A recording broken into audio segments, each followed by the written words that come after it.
కీర్తనలు 89వ అధ్యాయం 1వ వచనం నుంచి 37వ వచనం వరకు. యెహోవా యొక్క కృపాతిశయమును నిత్యము నేను కీర్తించెదను, తరతరములకు నీ విశ్వాస్యతను నా నోటితో తెలియజేసేదను. కృప నిత్యము స్థాపింపబడుననియు ఆకాశమందే నీ విశ్వాస్యతను స్థిరపరచుకుందుననియు నేను అనుకొనుచున్నాను. నేను ఏర్పరచుకొనిన వానితో నిబంధన చేసి ఉన్నాను, నిత్యము నీ సంతానమును స్థిరపరచెదను, తరతరములకు నీ సింహాసనమును స్థాపించదనని చెప్పి నా సేవకుడైన దావీదుతో ప్రమాణం చేసినాను. యెహోవా ఆకాశ వైశాల్యముని ఆశ్చర్య కార్యములను స్తుతించుచున్నది. పరిశుద్ధ దూతల సమాజములో నీ విశ్వాస్యతను బట్టి నీకు స్తుతులు కలుగుచున్నవి. మింటను యెహోవాకు సాటి అయిన వాడెవడు? దైవపుత్రులలో యెహోవా వంటి వాడెవడు? పరిశుద్ధ దూతల సభలో ఆయన మిక్కిలి భీకరుడు, తన చుట్టూనున్న వారందరికంటే భయంకరుడు. యెహోవా సైన్యములకు అధిపతి యొగు దేవ, యెహోవా నీ వంటి బలాఢ్యుడెవడు? నీ విశ్వాస్యత చేత నీవు ఆవరింపబడి ఉన్నావు. సముద్రపు పొంగును అణుచువాడువు నీవే. దాని తరంగములు లేచున్నప్పుడు నీవు వాటిని అణిచివేయుచున్నావు. చంపబడిన దానితో సమానముగా నీవు రాహాబును ఐగుప్తును నలిపివేసితివి. నీ బాహుబలము చేత నీ శత్రువులను చెదరగొట్టితివి. ఆకాశము నీదే, భూమి నీదే, లోకమును దాని పరిపూర్ణతను నీవే స్థాపించితివి. ఉత్తర దక్షిణములను నీవే నిర్మించితివి. తాబోరు, హెర్మోనులు నీ నామమును బట్టి ఉత్సాహధ్వని చేయుచున్నవి. పరాక్రమము గల బాహువు నీకు కలదు. నీ హస్తము బలమైనది, నీ దక్షిణ హస్తము ఉన్నతమైనది. నీతి న్యాయములు నీ సింహాసనమునకు ఆధారములు, కృపాసత్యములు నీ సన్నిధానవర్తులు. శృంగధ్వనులు నెరుగు ప్రజలు ధన్యులు. యెహోవా నీ ముఖకాంతిని చూచి వారు నడుచుకొనుచున్నారు. నీ నామమును బట్టి వారు దినమెల్లా హర్షించుచున్నారు. నీ నీతి చేత హెచ్చింపబడుచున్నారు. వారి బలమునకు అతిశయాస్పదము నీవే. నీ దయచేతనే మా కొమ్ము హెచ్చింపబడుచున్నది. మా కేడము యెహోవా వశము, మా రాజు ఇశ్రాయేలు పరిశుద్ధ దేవుని వాడు. అప్పుడు నీవు దర్శనమున నీ భక్తులతో ఇట్లు సెలవిచ్చుంటివి, నేను ఒక సూర్యునికి సహాయం చేస్తున్నాను, ప్రజలలో నుండి ఏర్పరచబడిన ఒకరిని నేను హెచ్చించున్నాను. నా సేవకుడైన దావీదును నేను కనుగొని ఉన్నాను. నా పరిశుద్ధ తైలముతో అతన్ని అభిషేకించున్నాను. నా చెయ్యి ఎడతెగక అతనికి తోడైనను, నా బాహుబలము అతన్ని బలపరచును.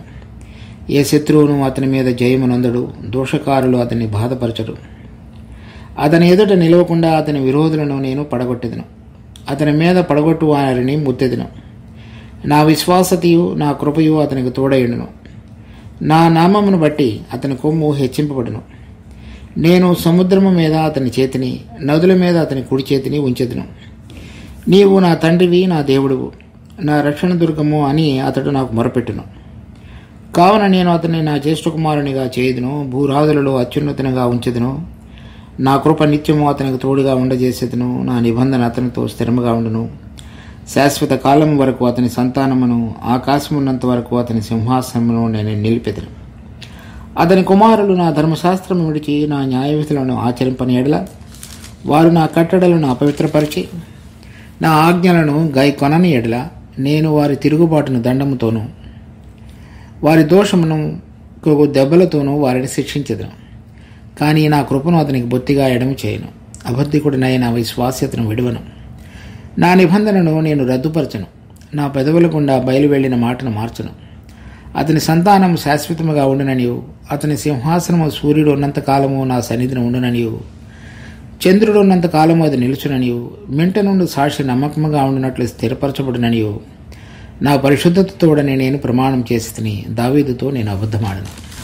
88వ అధ్యాయం మనం చూచినటువంటి కీర్తనలో ఏ విధంగా దేవుని ఇశ్రాయేలీయుల యొక్క రాజ్యం ఒక మెల్లమెల్లగా పతనావస్థలోకి జారుతూ ఉన్న సందర్భంలో రచించినటువంటి 88వ కీర్తనలో దానికి అనుసంధానంగా ఇది కూడా రాయబడింది. అది ఈ మనం చదివినటువంటి ఈ వాక్య భాగాలలో దేవుని యొక్క వాగ్దానం ఏ విధంగా ఇచ్చి ఉన్నాడో దానిని స్థిరపరుస్తానని. కానీ తర్వాత 38వ వచనం నుంచి కనుక మనం చదివినట్లయితే వారి యొక్క వర్తమాన స్థితి ఏ విధంగా ఉన్నదో మిగిలినటువంటి వచనాలలో చెప్పబడింది. ఇప్పుడు మనం చదివినటువంటి ఈ వాక్య భాగంలో ఈ కీర్తనకర్త మొదట 13 వచనాలలో కూడా దేవుని యొక్క బలాన్ని గురించి, దేవుడు ఎలా తన యొక్క సింహాసనం కలిగి పరిశుద్ధ స్థలాలలో ఆసీనుడై ఉన్నాడో, ఆయన యొక్క గుణములు, తర్వాత ఆయన ఏ విధంగా ప్రతిదాన్ని సృష్టించి నిర్వహించేటువంటి వాడుగా ఉన్నాడో రాయబడింది. తర్వాత 19వ వచనం నుంచి గనక చూసినట్లయితే, ఇప్పుడు మనం చదివినటువంటి భాగాలన్నింటిలో 37వ వచనం వరకు దేవుడు ఏ విధంగా దావీదును ఎంచుకొని ఒక వాగ్దానం అనుగ్రహించి అతని యొక్క రాజ్యాన్ని శాశ్వతంగా ఉంచుతానని చెప్పినటువంటి మాటలు మరలా అప్పుడున్నటువంటి పరిస్థితులలో అతడు గుర్తు చేసుకుంటూ దేవునికి ప్రార్థించేటువంటి వాడుగా ఉన్నాడు. సో ఏ విధంగా దేవుడు దావీదుని ఏర్పరచుకొని సమూయేలు ద్వారా రాజుగా ఏర్పరిచి అభిషేకించున్నాడో, దాని తర్వాత 2వ సమూయేలు 7వ అధ్యాయంలో నాతాను ద్వారా దేవుడు అతనికి ప్రత్యక్షమై అతనికి అనుగ్రహించిన వాగ్దానం, అతని యొక్క రాజ్యం ఎల్లప్పుడూ స్థిరపరచబడినటువంటిది కూడా వాగ్దానం చేసి ఉన్నాడు. అలా చేయబడినటువంటి వాగ్దానం ఇప్పుడు 37వ వచనంలో కనుక చూస్తే, నా పరిశుద్ధత చూడని నేను ప్రమాణం చేసి దావీదుతో నేను అబద్ధమాడను. అది మనం 2వ సమూయేలు 7వ అధ్యాయంలో చూడగలం.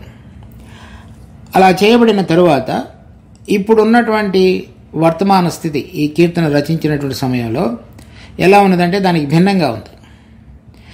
ఆ విధంగా వాళ్ళ యొక్క రాజ్యం నిత్యము స్థిరపరచబడి, దేవుడు కోరిన విధంగా నడిపించబడి, అందరికంటే ఉన్నతంగా, భూరాజులందరికంటే అత్యున్నతంగా హెచ్చించబడినటువంటి రాజ్యంగా భూమి మీద కనిపించట్లేదు.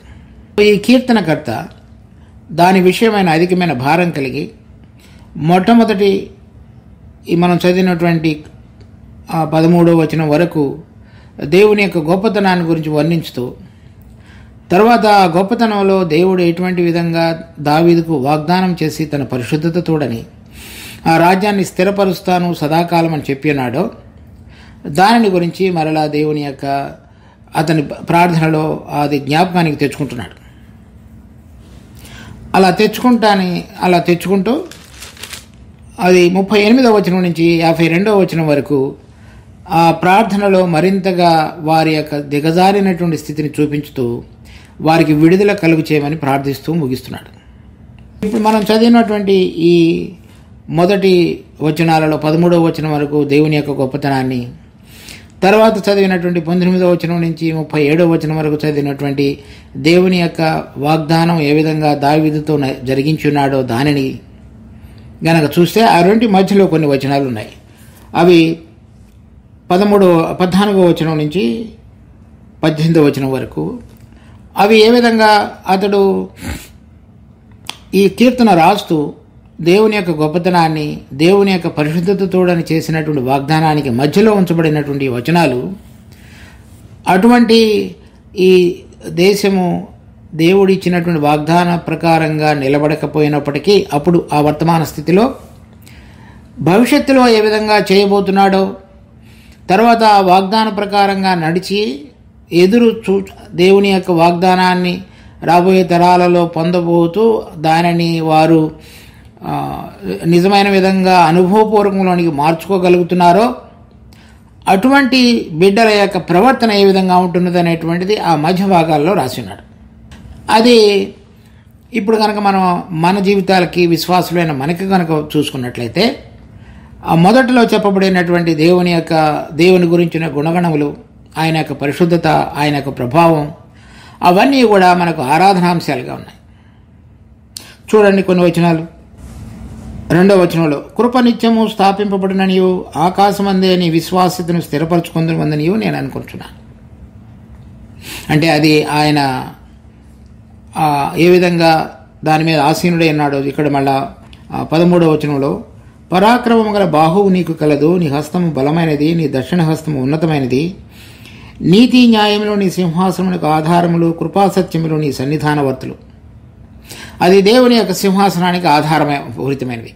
అంటే ఆయన కృప ద్వారా, సత్యము ద్వారా ఆయన సింహాసనాన్ని స్థాపించి దానికి ఆధారంగా మనందరితోటి వ్యవహరించేటువంటిది పరిశుద్ధ దేవుడిగా ఉన్నాడు.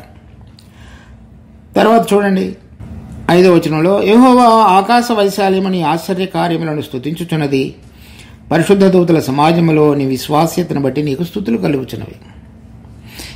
మరి ప్రకటన గ్రంథం 4వ అధ్యాయంలో 5వ అధ్యాయంలో వేవేల కొలది దూతలు, 4 జీవులు, 24 పెద్దలు, అనేక మంది దేవుని సింహాసనం ఎదుట నిలబడి ఆయన పరిశుద్ధతను బట్టి ఎల్లప్పుడూ కొనియాడి ఘనపరిచేటువంటి వారుగా మనం ప్రకటన గ్రంథం 4వ అధ్యాయంలో 5వ అధ్యాయంలో మనం ఆ దృశ్యాన్ని చూడగలుగుతాం.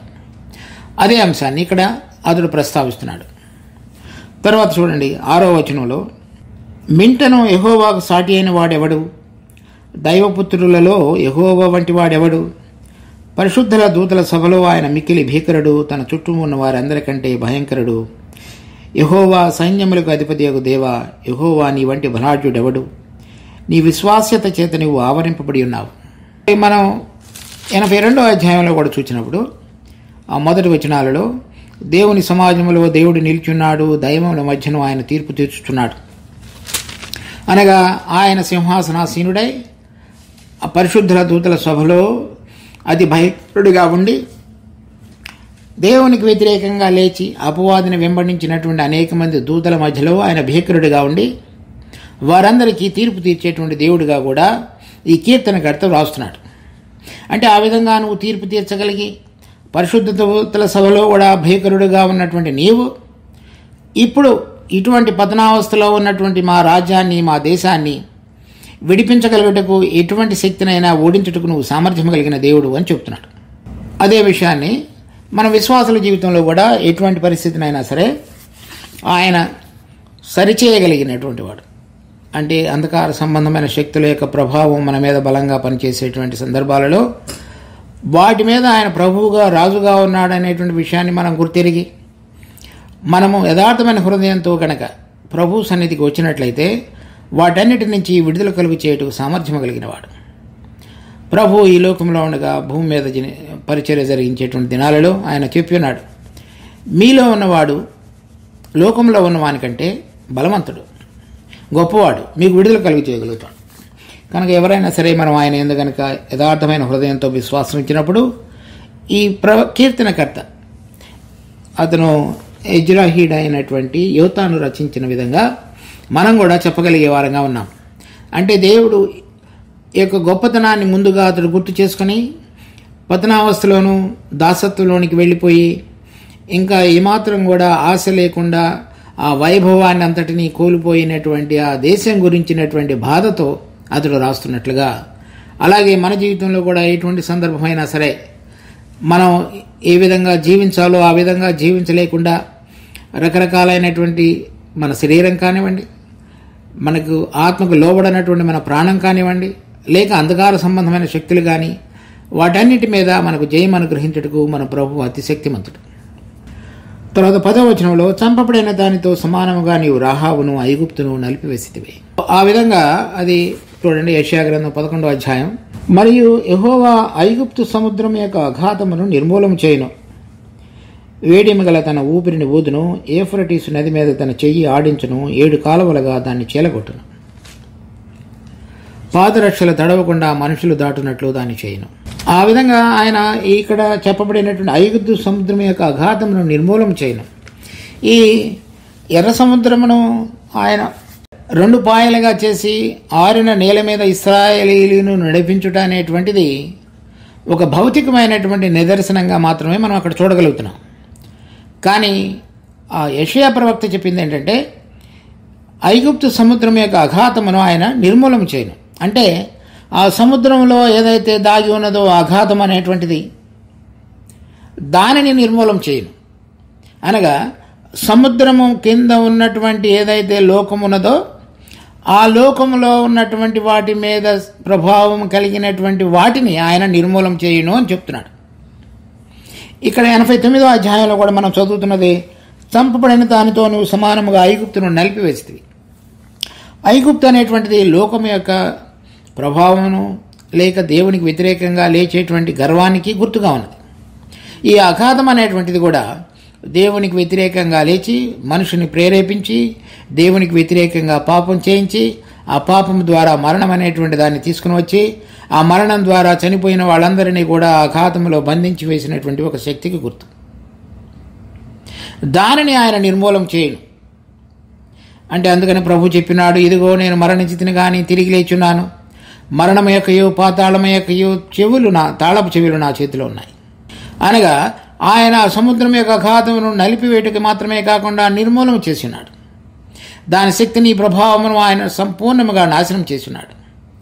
కనుక పరిశుద్ధుల దూతల సమాజంలో ఆయనకు ప్రభావం కలుగుట మాత్రమే కాకుండా మనందరం కూడా విడుదల పొందగలగటానికి మన జీవితకాలమంతయు మరణం అనేటువంటి దాస్యం యొక్క భయములో జీవిస్తున్న వారందరికీ విడుదల కలుగు చేయడు సామర్థ్యం కలిగిన దేవుడుగా నువ్వు ఉన్నావు అని కీర్తనకర్త చెప్తున్నాడు. తర్వాత చెప్తున్నాడు 11వ వచనంలో, ఆకాశం నీదే, భూమి నీదే, లోకమును దాని పరిపూర్ణతను నీవే స్థాపించితివి. ఉత్తర దక్షిణములను నీవే నిర్మించితివి. తాబోరు హెర్మోనులు నీ నామమును బట్టి ఉత్సాహధ్వని చేయుచున్నది. ఇక్కడ చెప్పబడినటువంటి ఆకాశం, కింద ఉన్నటువంటి భూమి, ఆ రెండు కూడా ఆయన చేత సృష్టించబడి అవి నీవే అని చెప్తున్నాడు. ఇప్పుడు ఆకాశంలో ఉన్నటువంటి ఒక భాగం, అది అంధకార సంబంధమైనటువంటి శక్తులు, వాటి ప్రభావం ఏలుతున్నాయి. భూమి మీద అతని యొక్క ప్రభుత్వం అంటే అపవాది లేక సాతాను దుష్టశక్తిని యొక్క దుష్టుని యందు ఈ లోకమంతయు కూడా ఉండదని మనం యోహాను సువార్త 14వ అధ్యాయం 16వ అధ్యాయం 1 యోహాను 5వ అధ్యాయం 19వ వచనంలో వీటిని చూస్తున్నాం. కానీ ఒక దినమున సృష్టించినటువంటి వాడు మన దేవుడు. వాటి యొక్క ప్రభావం కొంతవరకు ఇప్పుడు అతని యొక్క చేతులలో అధికారంలో ఉంటున్నప్పటికీ అవి నీకు సంబంధించినవే. కనుక ఇప్పుడు పతనం అవుతున్నటువంటి మా యొక్క దేశము, మా రాజ్యము అనేక మంది భూరాజుల చేత ఆక్రమించబడి నీవు ఇచ్చినటువంటి పరిశుద్ధత తోడని వాగ్దానం చేసినటువంటి ఆ వాగ్దానం యొక్క నిదర్శనానికి గుర్తుగా మేము జీవించలేకపోయిన మా జీవితాన్ని ఏదైతే నువ్వు ఆకాశము భూమి నీదో ఆ ప్రభావం ద్వారా మరలా తిరిగి మమ్మల్ని పునరుద్ధరించు అని గుర్తు చేసుకుంటున్నాడు.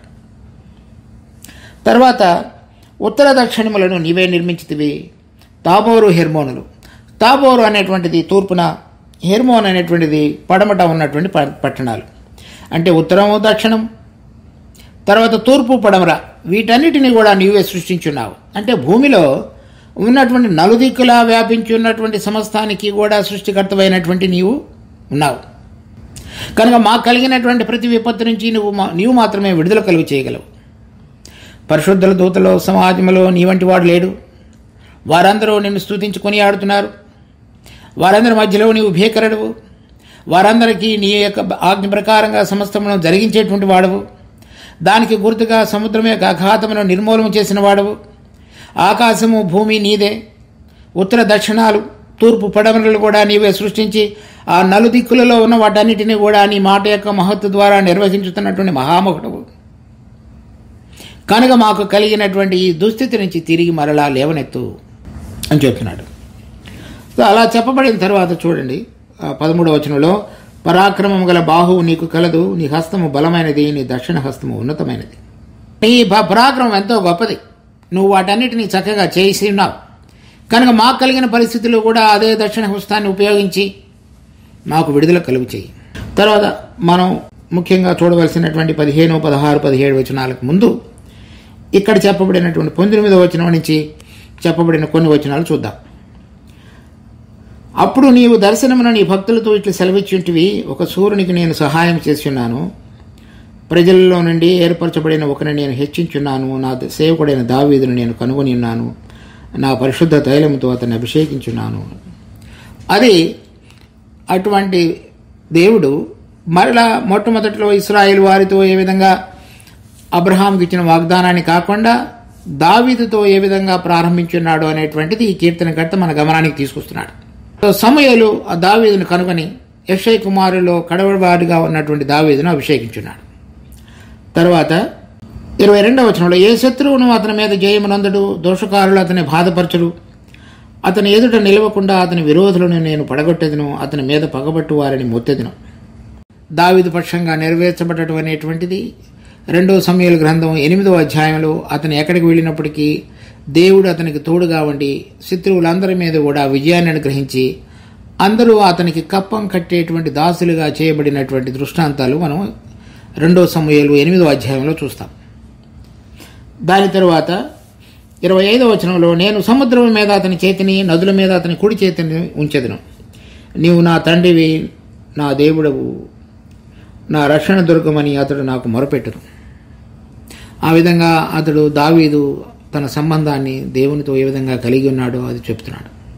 28 నా కృప నిత్యము నీకు అతనికి తోడుగా ఉండజేసేదను, నా నిబంధన అతనితో స్థిరముగా ఉండను, శాశ్వత కాలం వరకు అతని సంతానమును, ఆకాశమున్నంత వరకు అతని సింహాసనమును నేను నిలిపెదను. అతని కుమారుడు నా ధర్మశాస్త్రమును విడిచి నా న్యాయ విధులను ఆచరింపని ఎడల వారు నా కట్టడలను అపవిత్రపరిచి నా ఆజ్ఞలను గైకొనని ఎడల నేను వారి తిరుగుబాటును దండముతోనూ వారి దోషమును దెబ్బలతోనూ వారిని శిక్షించదును. కానీ నా కృపను అతనికి బొత్తిగా ఎడము చేయను, అబద్ధికుడినైన విశ్వాస్యతను విడువను. చూడండి 2 సమూయేలు 7వ అధ్యాయం 11వ వచనం నుంచి. నీ శత్రువుల మీద నీకు జయమిచ్చి నీకు నెమ్మది కలుగజేసి ఉన్నాను. మరియు యెహోవానగు నేను నీకు తెలియజేయనిదేమనగా నేను నీకు సంతానం కలుగజేయుదును. నీ దినములు సంపూర్ణములగునప్పుడు నీవు నీ పితరులతో కూడా నిద్రించిన తరువాత నీ గర్భంలో నుండి వచ్చిన నీ సంతతిని హెచ్చించి రాజ్యమును అతనికి స్థిరపరచదును. అతడు నా నామ ఘనత కొరకు ఒక మందిరమును కట్టించును. అతని రాజ్య సింహాసనమును నేను నిత్యముగా స్థిరపరచదును. నేను అతనికి తండ్రినయ్యుందును, అతడు నాకు కుమారుడనయ్యుండును. అతడు పాపము చేసిన ఎడల నరుల దండముతోనూ మనుషులకు తగులు దెబ్బలతోనూ అతని శిక్షించును. కానీ నిన్ను స్థాపించుటకై నేను కొట్టివేసిన సౌలునికి నా కృప దూరమైనట్టు అతనికి నా కృప దూరము చేయను. నీ మట్టుకు నీ సంతానమును నీ రాజ్యమును నిత్యము స్థిరమగును, నీ సింహాసనము నిత్యము స్థిరపరచబడును అని అనెను. అది మనం ఈ కీర్తన 89వ అధ్యాయంలో ఈ 34వ వచనంలో నా నిబంధనను నేను రద్దుపరచను, నా పెదవుల గుండా బయలు వెళ్లిన మాటను మార్చను. అతని సంతానము శాశ్వతముగా ఉండుననియు, అతని సింహాసనము సూర్యుడు ఉన్నంతకాలము నా సన్నిధిని ఉండుననియు, చంద్రుడు ఉన్నంతకాలము అది నిలుచుననియు, మింట నుండి సాక్షి నమ్మకముగా ఉండినట్లది స్థిరపరచబడుననియు నా పరిశుద్ధత తోడని నేను ప్రమాణం చేసి దావీదుతో నేను ఇక అబద్ధమాడను. సో ఆ విధంగా దేవుడు మొట్టమొదటిలో ఏ విధంగా దేవుడు దావీదును కనుగొన్నాడు, అతన్ని అభిషేకించున్నాడు, అతనికి వాగ్దానం ఇచ్చున్నాడు, ఆ సింహాసనాన్ని ఏ విధంగా నిత్యము ఉండునట్లుగా స్థాపించుతానని చెప్పిన్నాడో వాటిని ఆ కీర్తనకర్త మరలా తన ప్రార్థనలో దేవుని యొక్క గమనానికి తీసుకుని వస్తున్నాడు. ఈ వచనాలలో దావీదు యొక్క సంతానం, తర్వాత సొలొమోను తర్వాత రెహబాము, అతని యొక్క సమయంలో రాజ్యము విడిపోయి యెరోబాము చేతిలోనికి వెళ్ళిపోయి 10 గోత్రాల వారు, తర్వాత మెల్లమెల్లగా దాదాపు 250 సంవత్సరాల తర్వాత రాజ్యమంతయు కూడా శిథిలావస్థలోకి వెళ్ళిపోయింది. అటువంటి సందర్భంలో ఆ రాజ్యం శాశ్వత కాలం ఉన్నని నువ్వు వాగ్దానం చేసి ఉన్నావు కదా నా పరిశుద్ధత తోడని అని గమనానికి తీసుకొస్తూ 38వ వచనం నుంచి 51వ వచనం వరకు మిగిలిన వచనాలలో దాని అంశాలను గురించి మరలా కీర్తనకర్త దేవుని సన్నిధిలోనికి తీసుకొస్తున్నాడు. ఆ విషయాలను మనం చూసినటువంటి విషయాలు ఈ రోజున దేవుని యొక్క గొప్పతనాన్ని గురించి మొదటి వచనాలలోను, తర్వాత ఆయన గొప్పతనాన్ని బట్టి తన పరిశుద్ధత తోడని ఏ విధంగా దావీదుతోటి వాగ్దానం చేసి తన రాజ్యాన్ని నిత్యము స్థాపిస్తాడనేటువంటి మిగిలిన వాక్యాల్లోనూ చూచాం. అయితే నీ రాజ్యము నిత్యము నిలుచునని చెప్పబడినటువంటి వాగ్దానం దావీదు అతని కుమారుల పక్షంగా నిలబడలేదు. కానీ ఆయన ప్రధానుడిగా జ్యేష్ఠుడిగా ఉండటానికి ఏర్పరచుకున్నటువంటి మన ప్రభు అయినటువంటి యేసుక్రీస్తు ద్వారా తిరిగి ఆయన రెండవసారి వచ్చి భూమి మీద తన రాజ్యాన్ని స్థాపించినప్పుడు ఆ రాజ్యం సదాకాలం ఉండినట్లుగా మన తండ్రి అయిన దేవుడు కుమారుడు మన ప్రభు అయినటువంటి యేసుక్రీస్తును ఆ విధంగా హెచ్చించి ఆయన రాజ్యాన్ని నిత్యత్వంలో స్థిరపరిచాడు.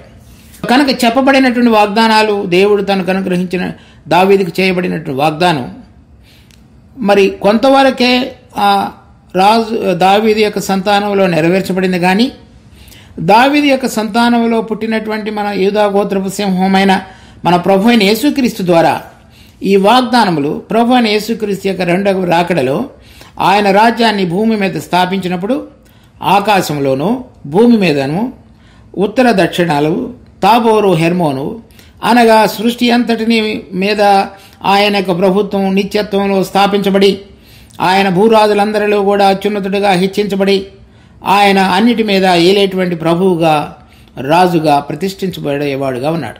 అది దావీదు ఇశ్రాయేలు యొక్క రాజుల ద్వారా నెరవేర్చబడకపోయినప్పటికీ అన్నిటిలో జ్యేష్ఠుడిగా చేయబడినటువంటి వాడు, మృతులలో నుంచి లేపబట్టలో ఆది సంభూతుడిగా ప్రధానుడిగా జ్యేష్ఠుడిగా చేయబడినవాడు, అన్నిటిలో ఆది సంభూతుడిగా ఉన్నటువంటి వాడు, మింట నుండి సాక్షి అయినటువంటి మన ప్రభు అయినటువంటి యేసుక్రీస్తు. ఆయన ద్వారా ఈ వాగ్దానములన్నీ కూడా నెరవేర్చబడేవిగా ఉన్నాయి.